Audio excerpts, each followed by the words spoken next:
TPN Telugu 24 news channel కి స్వాగతం.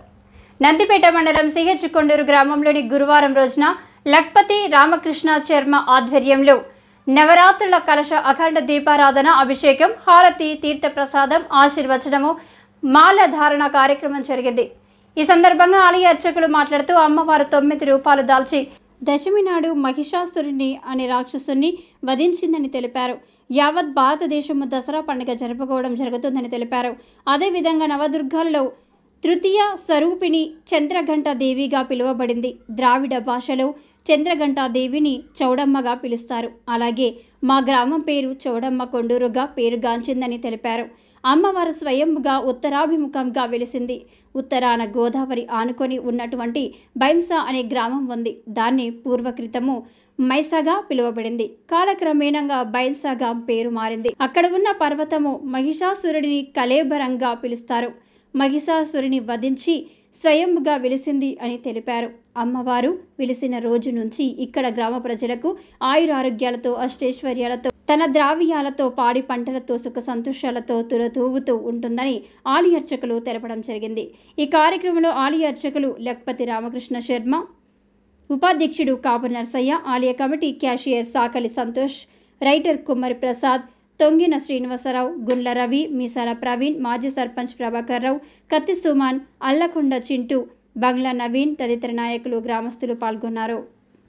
ప్రథమం శైలపుత్రీచ, ద్వితీయం బ్రహ్మచారిణి, తృతీయం చంద్రఘంటేతి, కూష్మాండేతి నిరుత్తరం, పంచమం స్కందమాచేతి, షష్టమం కాత్యాయనిచ, సప్తమం కాలరాజేతి, అష్టమం. ఇలా అమ్మవారు ఒక్కొక్క రూపం 9 రూపాలు దాచుకుంటూ చివరి రోజు నాడు విజయదశమి మనము విజయం సాధించాం. ఇలా మహిషాసురుని రాక్షసుని అమ్మవారు వధించింది కాబట్టి మనం విజయం సాధించామని చెప్పి అది ఆ రోజు దశమి కాబట్టి విజయదశమిగా చేసుకుంటాం. యావత్ భారతదేశం అంతా కూడా దసరా పండుగ చేసుకోవడానికి కారణాలు మా అమ్మవారు. ఎందుకంటే అమ్మవారు నవదుర్గలలో తృతీయ స్వరూపిణి చంద్రఘంటాదేవి. అమ్మవారు మహిషాసురుని వధిస్తూ ఉంటుంది. 8 చేతులతో, ఒక చేతితో త్రిశూలంతో పొడుస్తూ, ఒక చేతితో నాలుక బిగుతూ, ఒక చేతితో గద, తర్వాత శంకు, చక్రము, కొరడ, కత్తి, ఇలా త్రిశూలంతో పాటు 8 చేతులతో ఉన్నటువంటి అమ్మవారి స్వయంభూగా ఉంటుంది.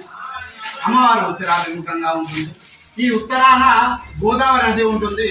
ఆ గోదావరి నది దాటిన తర్వాత భైంసా అనే గ్రామం వస్తుంది. అక్కడ భైంసాను ముందు క్రితము మహిషాగా పిలిచేవారు. ఇప్పుడు దాన్ని కాలక్రమేణా నాలాగా నోరు తిరిగిన వాళ్ళు భైంసా అని పిలుస్తున్నారు. దాన్ని ముందు మహిషా అని పిలిచేవారు. ఆ మహిషాలో ఉన్నటువంటి పర్వతం అంతా కూడా మహిషాసురు కళేబరం. అక్కడ మహిషాసురుని రాక్షసుని వధించి ఇక్కడ స్వయంభూగా వేసిందని ప్రార్థిస్తుంది. ఇక్కడ దేవి నవరాత్రులలో భాగంగా ఈరోజు ఆశ్వయుజ శుద్ధ పాడ్యమి గురువారం. ఈరోజు నవరాత్రి ఆరంభం స్టార్ట్ అండి. ఈ రోజు నుంచి 9 రోజులుగా నవరాత్రులు తీసుకుని విజయదశమి నాడు అమ్మవారు శనితో పాటు ఊళ్ళోకి వస్తుంది. ఇక్కడ ఈ దేవాలయంలో వామాచారం, దక్షిణాచారం అని చెప్పి 2 ఆచారాలు ఉన్నాయి. ఆ ఆచారాలు ఏంటంటే అమ్మవారికి ఇక్కడ రుద్రము అంటే మేకలు కూడా బలిస్తారు. మేకలు, గొర్రెలు బలిస్తారు. దక్షిణాచారంలో బలిస్తారు. వామాచారంలో అమ్మవారి సాత్వికంగా ఇంటికాడ నైవేద్యం ఉంటుంది. అమ్మవారి ఉత్సవ విగ్రహము మా ఇంట్లో గ్రామంలో ఉంటుంది. ఆశ్వయుజ శుద్ధ పాడ్యమి అంటే ఈ రోజు ఊరేగింపుగా అమ్మవారి గుడికి వస్తుంది. తర్వాత ఇక్కడ ప్రతిరోజు అమ్మవారు విశేషమైనటువంటి అభిషేకాలు, పూజలు అందుకొని దుర్గాష్టమి రోజు అమ్మవారి గ్రామ ప్రదక్షిణానికి బయలుదేరుతుంది. గ్రామంలో ప్రదక్షిణ చేసుకుని తిరిగి మళ్ళీ దేవాలయంకి వస్తుంది. తర్వాత విజయదశమి నాడు అందరూ సాయంత్రం పూట శమికి ఇక్కడికే వస్తారు. బంగారం కోసం అమ్మవారి దేవాలయంకి వస్తారు. వచ్చిన తర్వాత ఇక్కడ అమ్మవారి దర్శనం చేసుకుని అమ్మవారికి శమి సమర్పించి ఆ తర్వాత ఆ బంగారంతో పాటు అమ్మవారిని ఊర్లోకి బంగారంగా భావించుకొని, బంగారు తల్లిగా భావించుకొని అమ్మవారిని ఊర్లోకి మళ్ళీ తీసుకొచ్చి మా ఇంట్లో కూడా పెడతాము. ఈ విధంగా నవరాత్రులలో మాత్రమే ఇక్కడ ఉత్సవ విగ్రహం ఉంటుంది. తర్వాత మిగతా సమయాల్లో వామాచారం అంటే ఇంటికాడ సాత్వికంగా అమ్మవారికి రోజు నైవేద్యం ఉంటుంది.